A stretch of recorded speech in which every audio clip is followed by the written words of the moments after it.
तो नमस्कार प्यारे मित्रों, स्वागत है आप सभी का आज की वीडियो में। और आज का सेशन जो हमारा रहने वाला है उसमें हम लोग हिस्ट्री के पहले चैप्टर को पढ़ने वाले हैं। सबसे पहले मैं इंट्रोडक्शन दूँ अपने चैनल का। ये है हमारा लक्ष्य एकेडमी चैनल, और जिस पे आज का जो सेशन हमारा रहने वाला वो क्लास 10th का पहला चैप्टर होगा, है ना।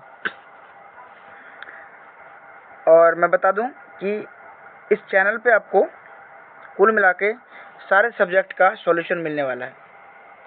और अगर आपको ये पीडीएफ चाहिए, इस तरह का आपको अगर पीडीएफ चाहिए बिल्कुल फ्री का, तो मैं आपको बिल्कुल फ्री में ये पीडीएफ मुफ्त में आपको दे सकता हूँ, जो आपके एग्ज़ाम के लिए काफ़ी हेल्पफुल है ये पीडीएफ, ठीक है। और आप मुझे इस नंबर पे मैसेज करें, व्हाट्सएप करें, मैं आपको ये बिल्कुल फ्री ऑफ कॉस्ट ये पीडीएफ आपको अवेलेबल करवा दूँगा। सबसे आज का जो हमारा पहला चैप्टर है वो है यूरोप में राष्ट्रवाद। इस चैप्टर को हम लोग पढ़ेंगे।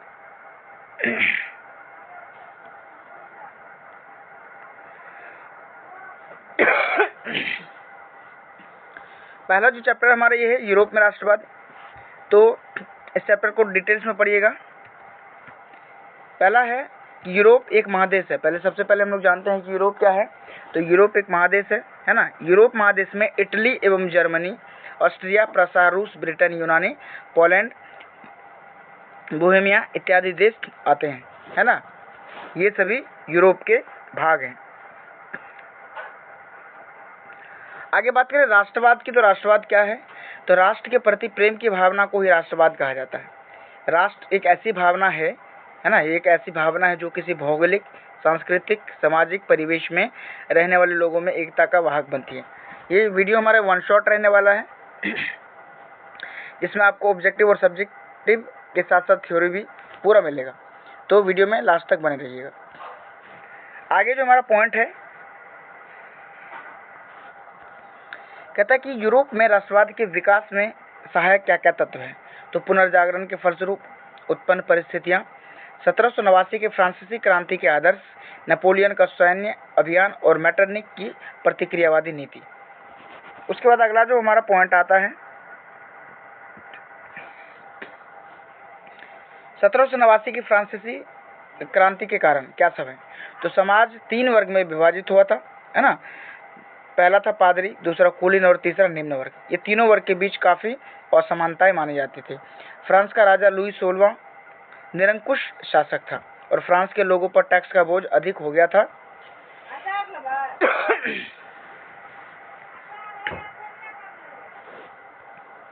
आगे बात करें तो 1789 की फ्रांसीसी क्रांति के जो परिणाम है क्या सब थे। तो लुई 16वां के राजशाही का अंत और जनतंत्र का स्थापना और यूरोप के देशों में राष्ट्रवाद का प्रसार ही इसके क्रांति का कारण था। नेपोलियन युग 1804 से 1815 तक ये नेपोलियन युग रहा। यानी 1804 में नेपोलियन फ्रांस का सम्राट बना और 1804 में नेपोलियन ने नेपोलियन संहिता लागू किया था। इसी समय में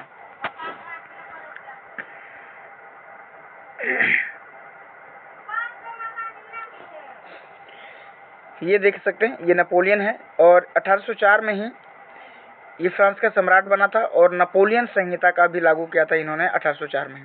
और 1815 में नेपोलियन वाटरलू के युद्ध में ये हार गए।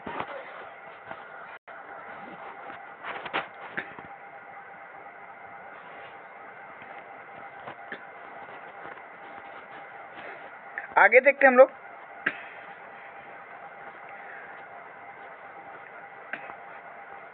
ये नेपोलियन युग की है हम लोग बात कर रहे हैं अभी। आगे क्या हुआ, तो ये जो मित्र राष्ट्रों ने नेपोलियन को कैद कर सेंट हेलेना नामक टापू पर रख दिया, जहां 1821 में नेपोलियन की मृत्यु हो गई, है ना। मित्र राष्ट्रों ने नेपोलियन को कैद कर दिया और उसको कहाँ रख दिया था, एक कैद कर सेंट हेलेना नामक टापू पर रखा और 1821 में इनकी मृत्यु हो गई। मैटरनिक युग की बात करें तो 1815 से 1848 तक ईस्वी तक कौन सा युग था। तो मैटरनिक युग था। इस युग की बात करें तो यूरोप की विजयी शक्तियां नेपोलियन के पतन के बाद 1815 में ऑस्ट्रिया की राजधानी वियना में एक सम्मेलन हुआ, जिसे वियना सम्मेलन के नाम से जाना जाता है। ये 1815 में यह सम्मेलन हुआ था। वियना सम्मेलन की अध्यक्षता ऑस्ट्रिया के चांसलर मेटरनिक ने किया। मेटरनिक प्रतिक्रियावादी शासक था, जिसका उद्देश्य गणतंत्र का विरोध करना और राजतंत्र का पुनर्स्थापना करना था। आगे वियना कांग्रेस की उपलब्धियों की बात करें तो इटली पर अपना प्रभाव स्थापित करने के लिए मेटरनिक ने उसे कई राज्यों में विभाजित कर दिया। सिसिली और नेपल्स के प्रदेश बूर्बो वंश के सम्राट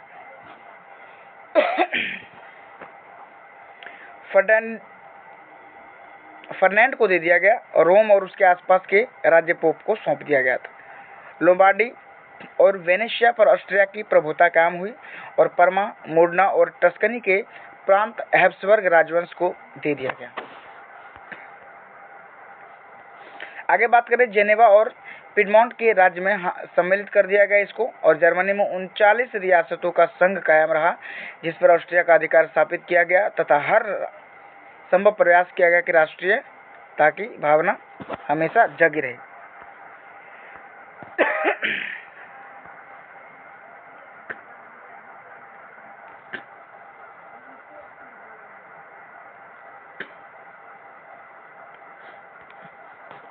आगे कहता है कि 1830 की फ्रांसीसी क्रांति के क्या कारण थे। तो मेटरनिक की प्रतिक्रियावादी नीति, चार्ल्स एक्स का निरंकुश शासन और चार्ल्स एक्स द्वारा जनतंत्रवादी भावना, उदारवादियों द्वारा अभिजात वर्ग व्यवस्था का विरोध करना ही 1830 के फ्रांसीसी क्रांति के कारण थे। 1830 की फ्रांसीसी क्रांति के जो परिणाम निकले वो सब क्या थे। तो चार्ल्स एक्स फ्रांस की गद्दी को त्याग कर इंग्लैंड पलायन कर गया और फ्रांस में बूर्बो वंश का अंत हुआ और अलेंस वंश के लुई फिलिप का शासक बनना, उदारवादी एवं संवैधानिक राजवंश की स्थापना थी, है ना। मेटरनिक व्यवस्था को इन्होंने चुनौती दिया था। और उसके बाद 1848 के फ्रांसीसी क्रांति के क्या सब कारण थे। अगर इसकी बात करें हम लोग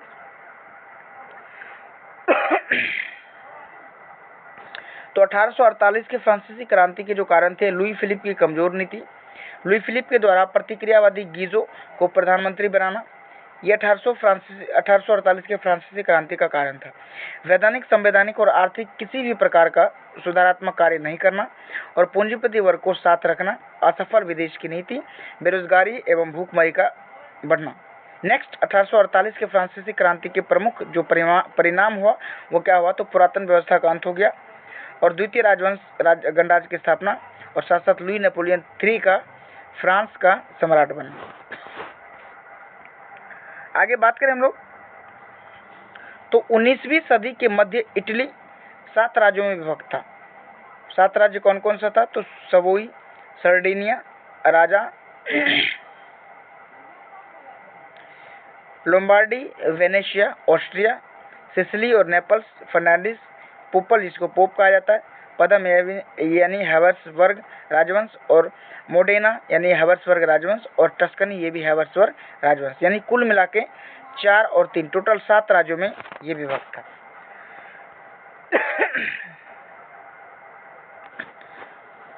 आगे बात करें इटली के एकीकरण का बाधक तत्व क्या है। तो इटली कई छोटे छोटे राज्यों में विभक्त था। राष्ट्रीय इटली और ऑस्ट्रिया तथा फ्रांस जैसे विदेशी राष्ट्रों का भी हस्तक्षेप था। पोप का इच्छा था कि इटली का एकीकरण स्वयं उसके नेतृत्व में हो, इटली के एकीकरण में सहायक तत्व हो, राष्ट्रवादी विचारधारा का प्रभाव, है ना। फ्रांसीसी क्रांति का प्रभाव, इटली विजय के बाद नेपोलियन द्वारा इटली को 3 गणराज्यों में गठन, सिस्पाइन, लिगुलियन और ट्रांसपेडोन, वियना कांग्रेस के द्वारा 2 राज्य पिडमाउंट और सार्डिनिया का एकीकरण हुआ। इसी के साथ साथ मेटरनिक की प्रतिक्रियावादी सोच, नागरिक आंदोलन और मेजनी, काउंट काबूर और गॉरिबल्डी का भी योगदान इसी में रहा। मेजनी की बात करें तो मेजनी साहित्यकार, गणतांत्रिक विचारों का समर्थक और योग्य सेनापति था। ये जो मेजनी है, ये मेजनी देख रहे हैं, ये मेजनी साहित्यकार, गणतांत्रिक विचारों का समर्थक और योग्य सेनापति था। मेजनी का संबंध कार्बोनरी नामक एक गुप्त दल से था। 1830 में मेजनी उत्तरी और मध्य इटली का एकीकरण करना चाहा, लेकिन मेटरनिक ने नागरिक आंदोलन को दबा दिया, जिसके कारण मेजनी को इटली से पलायन करना पड़ गया।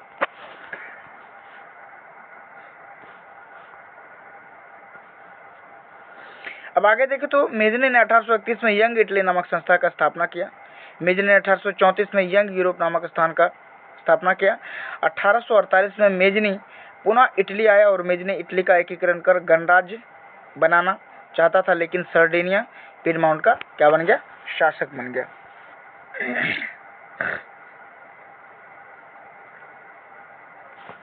और इटली, दक्षिणी इटली के जीते हुए क्षेत्र को विक्टर एमानुएल को दे दिया गया। सॉरी, ये नहीं है।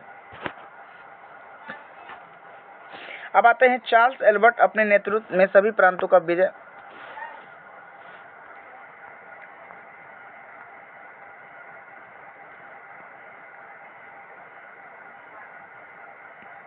हाँ, यहाँ से मेजली इटली का एकीकरण कर गणराज्य बनाना चाहता था, लेकिन सर्डिनिया पिडमाउंट का शासक चार्ल्स एल्बर्ट अपने नेतृत्व में सभी प्रांतों का विलय करना चाहते थे। पोप इटली को धर्मराज बनाना चाहता था। इस तरह विचारों के टकराव के कारण इटली का एकीकरण मार्ग अवरुद्ध हो गया और मेज ने पुनः क्या हो गया? पलायन कर गया। काउंट काबूर की बात करें, सर्डिनिया पिडमाउंट के शासक विक्टर एमानुएल काउंट काबूर को प्रधानमंत्री नियुक्त कर दिया और काउंट काबूर एक सफल कूटनीतिज्ञ एवं राष्ट्रवादी बन गया था। काउंट काबूर इटली के एकीकरण में सबसे बड़ी बाधा ऑस्ट्रिया को मानता था, है ना। 1853 से 54 के क्रीमिया के युद्ध में ऑस्ट्रिया को हराने के लिए काउंट काबूर ने फ्रांस की तरफ से भाग लिया। काउंट काबूर फ्रांस के नेपोलियन III के एक कूटनीतिक संधि ऑस्ट्रिया को पराजित किया। काउंट काबूर ऑस्ट्रिया को हराकर लोम्बार्डी और पिडमाउंट पर कब्जा कर लिया। फ्रांस को मदद करने के बदले काउंट काबूर ने निस और सेवाय नामक रियासत फ्रांस को दे दिया। 1860 से 61 तक काउंट ने सिर्फ रोम को छोड़कर उत्तरी और मध्य इटली के सभी रियासतों को भी मिला लिया। अब बात अगले करें तो 1862 यानी 61 तक तो हमारा हो गया, इन्होंने पूरी रियासत को मिला लिया। 62 में दक्षिणी इटली, रोम तथा वेनेशिया को छोड़कर बाकी सब रियासत को भी इन्होंने मिला लिया। अब आता है गैरीबाल्डी। गैरीबाल्डी की बात करें तो गैरीबाल्डी पेशे से एक नाविक था। गैरीबाल्डी पेशे से क्या था? एक नाविक, और मेजनी के विचारों का समर्थक भी था, परंतु बाद में काबूर ने संवैधानिक राजतंत्र का पक्षकार बन गया। अब गैरीबाल्डी सिसिली और नेपल्स पर आक्रमण कर वहां गणतंत्र का स्थापना करना चाहता था। गैरीबाल्डी ने जब रोम पर आक्रमण का योजना बनाया तो काबूर ने रोम की रक्षा के लिए अपनी सेना भेज दी और इसी बीच गैरीबाल्डी की भेंट काबूर से हुई। और क्या हुआ?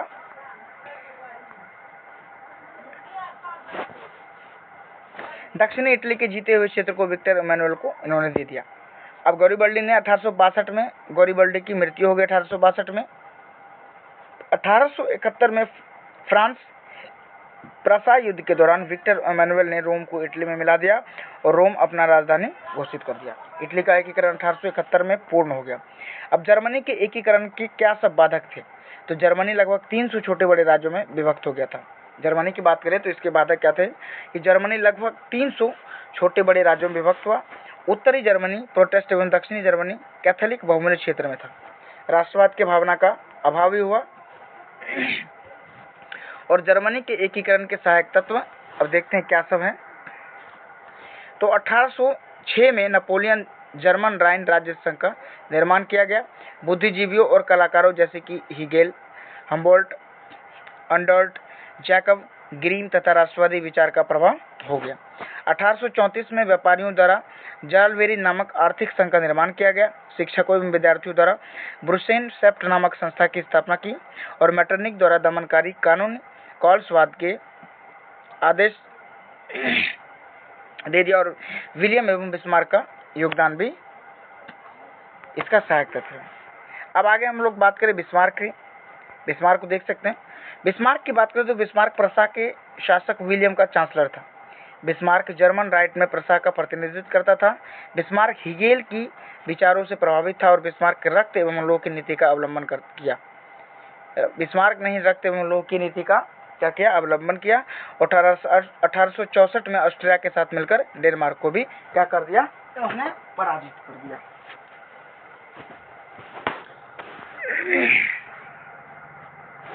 उसके बाद क्या होता है कि बिस्मार्क ने अपनी नीतियों से स्लेस्विग और होल्स्टीन को डेनमार्क में से छुड़ाया। 1866 में ऑस्ट्रिया प्रसा के बीच सेडोवा का युद्ध हुआ। सेडोवा के युद्ध में ऑस्ट्रिया की पराजय हुई तथा प्रसा से प्रभुत्व समाप्त हो गया। अब बिस्मार्क की बात करें तो बिस्मार्क प्रसा के शासक विलियम का चांसलर था। बिस्मार्क जर्मन डाइट में प्रसा का प्रतिनिधित्व था। बिस्मार्क हीगेल की विचारों से प्रभावित था और बिस्मार्क रक्त एवं लोक नीति का इन्होंने अवलंबन किया था। 1864 में प्रसा ने राष्ट्रीय ऑस्ट्रिया के साथ मिलकर डेनमार्क को भी क्या करा, पराजित कर दिया। और इन्होंने ही स्लेस्विग पर जर्मन का अधिकार एवं होल्स्टीन का ऑस्ट्रिया का प्रभुत्व माना। होल्स्टीन की जर्मन आबादी को भड़काकर ऑस्ट्रिया के विरुद्ध युद्ध के माहौल का निर्माण किया। 1866 में ऑस्ट्रिया प्रसा के बीच सेडोवा का युद्ध हुआ और दक्षिण जर्मन राज्यों में हस्तक्षेप एवं स्पेन की राजगद्दी के सवाल पर फ्रांस से युद्ध का माहौल का निर्माण कर लिया। 1870 में फ्रांस प्रसा के बीच सेडान का युद्ध हुआ और 10 मई 1871 को फ्रांस प्रसा के बीच फ्रैंकफर्ट की संधि हुई और 1871 ईस्वी में जर्मनी का क्या हुआ, एकीकरण पूर्ण हो गया।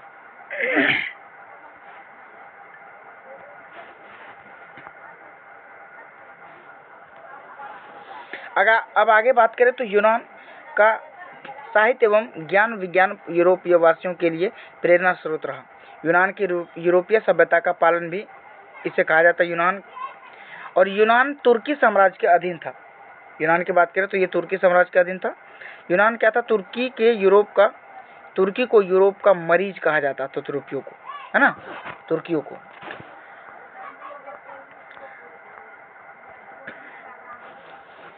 यूनानियों ने तुर्की से अलग होने के लिए फिलाक नामक संस्था का स्थापना ओडेसा नामक स्थान पर कर दिया था। इंग्लैंड, फ्रांस एवं तथा रूस यूनान के स्वतंत्रता का पक्षधर था। -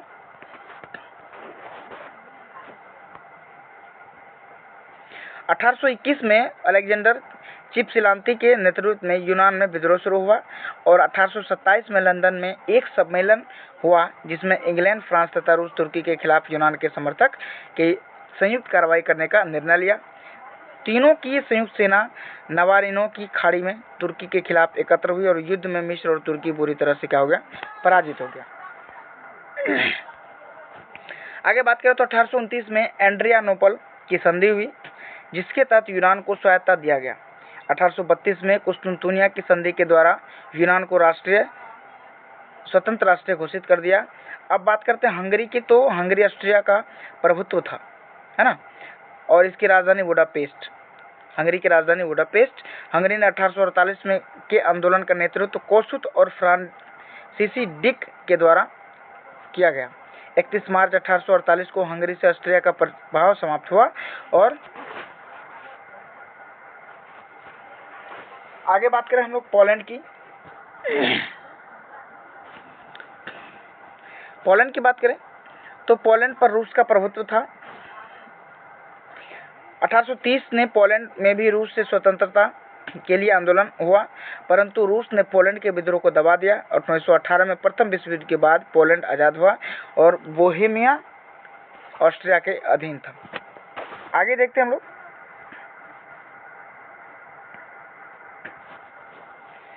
बोहेमिया में बहुसंख्यक जनता चेक प्रजाति थी, है ना। ऑस्ट्रिया बोहेमिया को स्वायत्तता देने की मांग को स्वीकार कर लिया परंतु आंदोलन हिंसात्मक होने के कारण इसे कुचल दिया। राष्ट्रवाद के उदय के प्रभाव क्या है, तो राष्ट्रीयता की भावना से प्रेरित होकर अनेक राष्ट्रों में क्रांति, आंदोलन और नए राष्ट्रों का उदय होने लगा।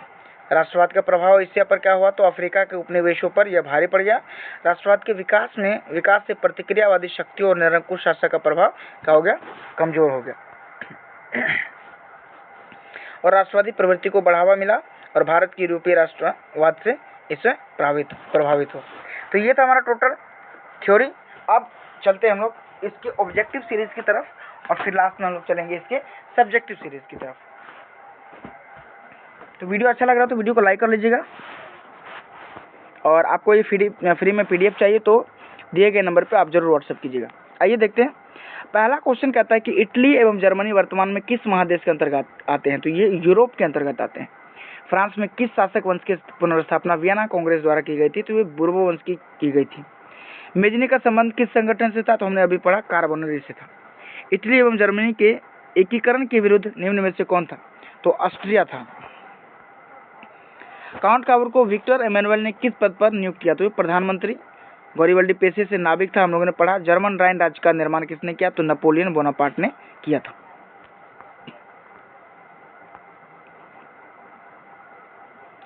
जालवेरिन एक संस्था थी, किसकी? तो व्यापारियों की थी। रक्त एवं लोह की नीति का अवलंबन किसने किया? तो बिस्मार्क ने किया था। फ्रैंकफर्ट की संधि कब हुई? तो 1871 में। यूरोप वासियों के लिए किस देश का साहित्य एवं विज्ञान प्रेरणा स्रोत रहा? तो ये यूनान के लिए रहा। 1829 ईस्वी की एड्रियानोपुल की संधि किस देश के साथ हुई? तो ये यूनानियों के साथ हुई। यूरोपीय सभ्यता का पालन किसे कहा जाता है? तो ये यूनान को कहा जाता है। प्रथम जेनेवा कन्वेंशन कब हुआ? तो 1854 में हुआ था। इटली का एकीकरण 1871 में हुआ था। लुई फिलिप किस देश का शासक था? तो फ्रांस का शासक था। कौन मित्र राष्ट्र के गुट में शामिल नहीं था? तो जर्मनी। रक्त एवं लोह की नीति का संबंध किससे था? तो बिस्मार्क से था। बोहेमिया निम्न में से किस देश का के अधीन था? तो ऑस्ट्रिया के अधीन था। 1871 में विलियम प्रथम कहाँ का शासक बना? तो जर्मनी का। लुई 16वें की फांसी कब दी गई? 1893 में। और पोट्सडम की घोषणा के बाद किसने आत्मसमर्पण किया था? वो जापान ने कर दिया था।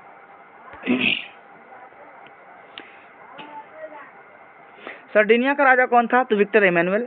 इटली के एकीकरण का प्रमुख नायक कौन था? Mazzini Cavour Garibaldi. निम्न में से किस सम्मेलन ने जर्मनी की क्षतिपूर्ति राशि को कम कर दिया? तो लेस्ने सम्मेलन। रक्त एवं लोह की नीति का अवलंबन बिस्मार्क ने किया।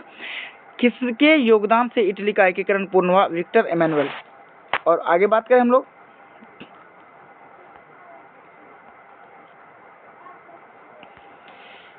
हीगेल किस देश का दार्शनिक था? तो जर्मनी का। जर्मनी राइन राज्य का निर्माण किसने किया? तो नेपोलियन बोनापार्ट ने। वियना कांग्रेस का मुख्य उद्देश्य क्या था? तो राजतंत्र को पुनर्स्थापित करना। फ्रांसीसी क्रांति कब हुई? 1889 में। मेजनी का संबंध किस संगठन से था? तो कार्बोनरी से था। राष्ट्रीय आंदोलन का केंद्र जेन विश्वविद्यालय कहाँ स्थित है? तो ये जर्मनी में है। कहाँ ये जर्मनी में। कोसुत का संबंध किस देश से था? तो हंगरी से। 1871 में कौन सी संधि हुई? फ्रैंकफर्ट की संधि। और 1830 की क्रांति के बाद फ्रांस में किस प्रकार का शासन स्थापित हुआ? तो ये जो स्थापित हुआ था वो गणराज्य स्थापित हुआ था। जर्मनी के एकीकरण के लिए कौन उत्तरदायी थी? बिस्मार्क। फ्रैंकफर्ट की संधि किस वर्ष हुई? 1871 में। इटली के एकीकरण में निम्न में से किसका संबंध नहीं था? वो बिस्मार्क। इटली और जर्मनी के एकीकरण के विरुद्ध निम्न में से कौन? ऑस्ट्रिया। जर्मनी के एकीकरण का प्रमुख वास्तुकार कौन था? तो बिस्मार्क थे। फ्रैंकफर्ट की संधि पर हस्ताक्षर कब हुए? 1871 में। काउंट काबूर को विक्टर इमैनुअल ने किस पद पर नियुक्त किया? प्रधानमंत्री पद पर। रक्त एवं लोह की नीति का अवलंबन किसने किया? बिस्मार्क ने किया था। यूरोप का मरीज किससे कहा जाता? तो ये तुर्कियों को यूरोप का मरीज कहा जाता है। यंग यूरोप का संस्थापक मेजनी। टीपू सुल्तान कहाँ के शासक थे? तो मैसूर का। किस युद्ध के बाद जर्मनी का एकीकरण हुआ? तो फ्रैंको प्रेसिया। और गैरिबल्डी पेसेस क्या था? एक नाविक था। जर्मन राइन राज्य का निर्माण किसने किया था? तो वो किसने किया था बताइए? वो नेपोलियन ने किया था, है ना, नेपोलियनों ने किया था। सन 1870 में फ्रांस और प्रसा के बीच युद्ध कहाँ हुआ? तो सेडोन में हुआ। इटली के एकीकरण में निम्न में से किसने योगदान किया? मेजनी, गैरिबल्डी और काउंट काबूर। वियना सम्मेलन हुआ था 1815 में। जालवेरिन संबंधित था व्यापारियों से। और जेनेवा संबंधित था कब? संधि कब हुई? तो 1954 में। अब आगे आते हैं हम लोग इसके लॉन्ग क्वेश्चंस पे, लघु उत्तरीय क्वेश्चंस पे आते हैं। राष्ट्रवाद क्या है? तो ये क्वेश्चन कई बार पूछा गया कि राष्ट्रवाद क्या है। तो देश के प्रति प्रेम की भावना को ही क्या कहा जाता है? राष्ट्रवाद। या दूसरे भाषा में जाने हम लोग तो राष्ट्रवाद एक ऐसी भावना है जो किसी विशेष भौगोलिक, सांस्कृतिक या सामाजिक परिवेश में रहने वाले लोगों में एकता की वाहक बनती है। दूसरा, मेजनी कौन था? ये 2019 में क्वेश्चन पूछा गया है। तो मेजनी साहित्यकार, गणतंत्री विचारों का समर्थक और योग्य सेनापति था। मेजनी कार्बोनरी नामक गुप्त दल के सदस्य थे। मेजनी ने 1831 में यंग इटली का और 1834 में यंग यूरोप नामक संस्था की स्थापना की। जर्मनी के एकीकरण की बाधाएं क्या थी? ये 2022 में क्वेश्चन पूछा गया है।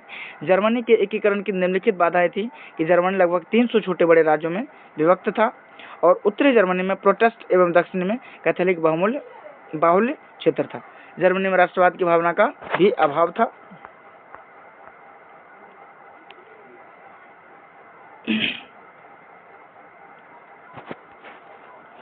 आगे बात करें मेटरनिक युग की। तो मेटरनिक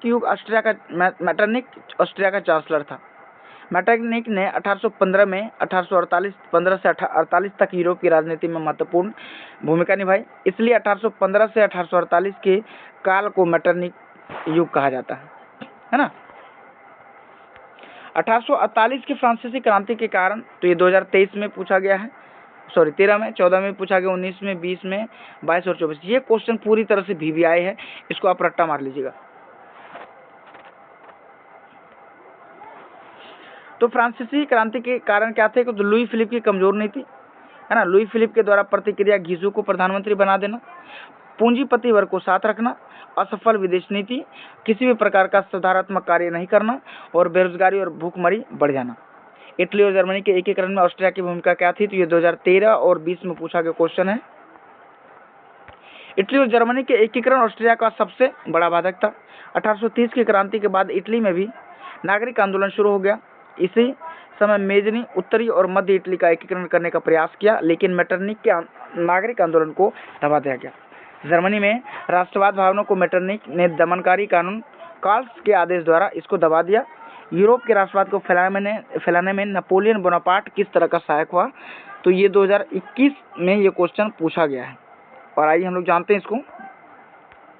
यूरोप में राष्ट्रवाद को फैलाने में फ्रांस की क्रांति के बाद में नेपोलियन के आक्रमण में महत्वपूर्ण योगदान था, है ना। यूरोप के कई राज्यों में नेपोलियन के अभियान से नवयुग का संदेश पहुंचा। नेपोलियन ने इटली और जर्मनी के राज्यों को भौगोलिक नाम की परिधि से निकालकर वास्तविक और राजनीतिक रूपरेखा प्रदान की, जिससे इटली और जर्मनी का एकीकरण का मार्ग जो है प्रशस्त हुआ। अब अगला है गौरीबल्डी के कार्यों की चर्चा करें। तो ये 2014 और 16 में क्वेश्चन पूछा गया है। ये भी क्वेश्चन काफी VVI है। तो गैरिबल्डी पेशे से नाविक था, ये हम लोगों ने पढ़ा। गैरिबल्डी सिसिली और नेपल्स पर आक्रमण कर वहां गणतंत्र स्थापना किया। गैरिबल्डी ने जब रोम पर आक्रमण की तो योजना बनाई, तो काबूल ने रोम की रक्षा के लिए अपनी सेना भेज दी। इसी बीच गैरिबल्डी की भेंट काबूल से हुई और वह दक्षिणी इटली की जीत गए और क्षेत्र विक्टर एमानुएल को दे दिया। इस तरह गैरिबल्डी के सहयोग से इटली का क्या हो गया? एकीकरण संभव हो पाया। विलियम एक के बगैर जर्मनी का एकीकरण बिस्मार्क के लिए असंभव था। ये कैसे?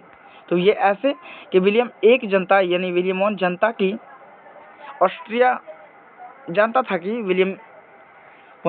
कि ऑस्ट्रिया और फ्रांस को पराजित किए बिना जर्मनी का एकीकरण संभव नहीं है। इसलिए जर्मनी के एकीकरण करने के लिए विलियम ने बिस्मार्क को अपना चांसलर नियुक्त किया, और विलियम अगर बिस्मार्क को अपना चांसलर नहीं बनाता तो जर्मनी का एकीकरण होना क्या था? असंभव था। वियना कांग्रेस की 2 उपलब्धियां बताइए। 2021 में क्वेश्चन पूछा गया। तो वियना कांग्रेस की 2 उपलब्धियां, पहली है पुरातन व्यवस्था की पुनर्स्थापना और दूसरी गणतंत्र एवं प्रजातंत्र का विरोध करना। तो पुराना व्यवस्था की पुनर्स्थापना, ऑस्ट्रेलिया के चांसलर मेटरनिक ने फ्रांस में बुर्बो वंश की पुनर्स्थापना कर लुई 18 को फ्रांस का राजा बना दिया। और दूसरा मेटरनिक युग की बात करें 1789 के फ्रांस की क्रांति के दिन गणतंत्र प्रजातंत्र का विरोधी था। उन्होंने हर संभव प्रयास किया कि इटली एवं जर्मनी में राष्ट्रीयता की भावना नहीं जगे, है ना। जर्मनी के एकीकरण के लिए बिस्मार्क ने कौन सी नीति अपनाई? क्वेश्चन बहुत ही VVI 12, 14 और 16 में पूछा गया है ना। तो जर्मनी के एकीकरण के लिए बिस्मार्क में रक्त और लोह की नीति अपनाई। बिस्मार्क का मानना था कि बिना सेना के जर्मनी का एकीकरण संभव नहीं है, इसलिए उसने डेनमार्क, ऑस्ट्रिया तथा फ्रांस के साथ युद्ध कर लिया। आगे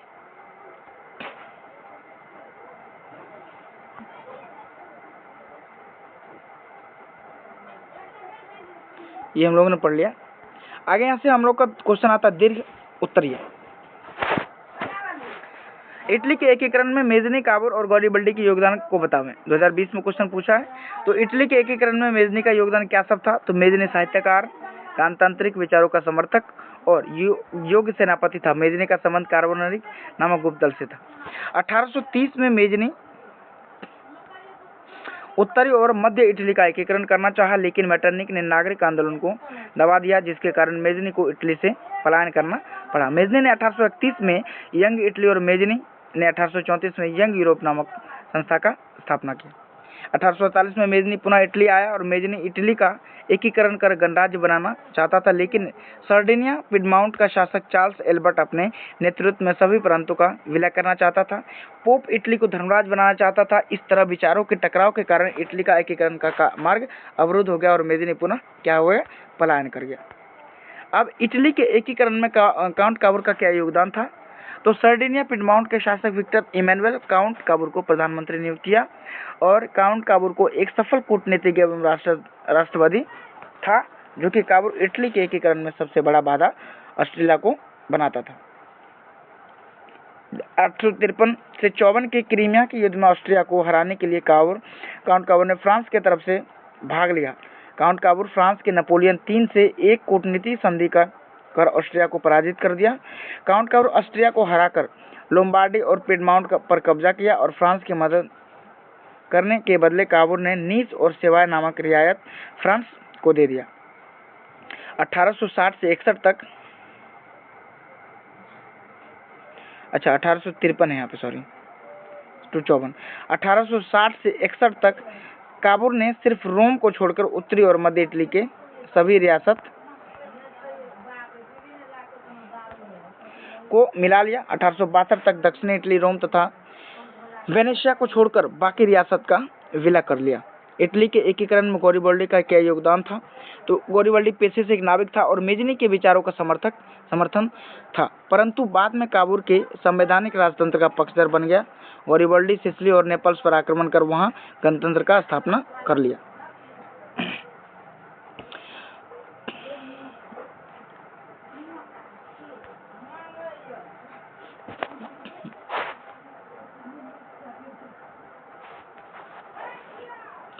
आगे बात करें, गॉरिबल्डी ने जब रोम पर आक्रमण की योजना बनाई तो काबूर ने रोम की रक्षा के लिए अपनी सेना भेज दी। इसी बीच गॉरिबल्डी को भेंट काबूर से हुई और वह दक्षिणी इटली के जीते गए क्षेत्र विक्टर इमैनुअल को दे दिया।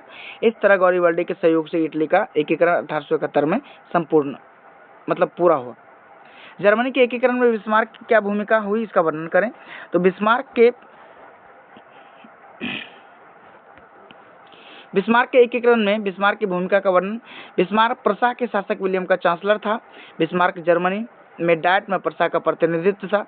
बिस्मार्क हिगेल के विचार से प्रभावित था, रक्त एवं लोह की नीति का अवलंबन किया। जर्मनी के एकीकरण के लिए प्रसा का डेनमार्क, ऑस्ट्रिया और फ्रांस से युद्ध हुआ और 1864 में प्रसा ऑस्ट्रिया के बीच साथ मिलकर डेनमार्क पर आक्रमण कर दिया। 66 में ऑस्ट्रिया प्रसा के बीच सेडोवा का युद्ध हुआ और 1871 में फ्रांस प्रसा के बीच सेडान का युद्ध हुआ और 10 मई 1871 को फ्रांस प्रसा के बीच फ्रैंकफर्ट की संधि हुई। इस तरह 1871 ईस्वी में जर्मनी का क्या हो गया, एकीकरण हो गया। राष्ट्रवाद के उदय के कारण और प्रभाव का चर्चा। यूरोप में राष्ट्रवाद के उदय का क्या कारण था? तो पुनर्जागरण के फलस्वरूप उत्पन्न परिस्थितियां, 1789 के फ्रांसीसी क्रांति का आदर्श, नेपोलियन का सैन्य अभियान।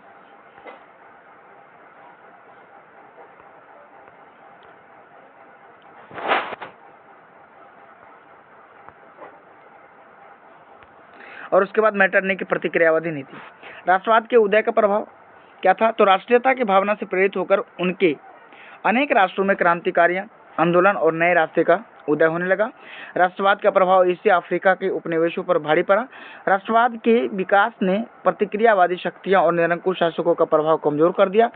राष्ट्रवादी प्रवृत्ति ने साम्राज्य की प्रवृत्ति को बढ़ावा दिया, है ना, और भारत की यूरोपीय राष्ट्रवाद से प्रभावित हुआ।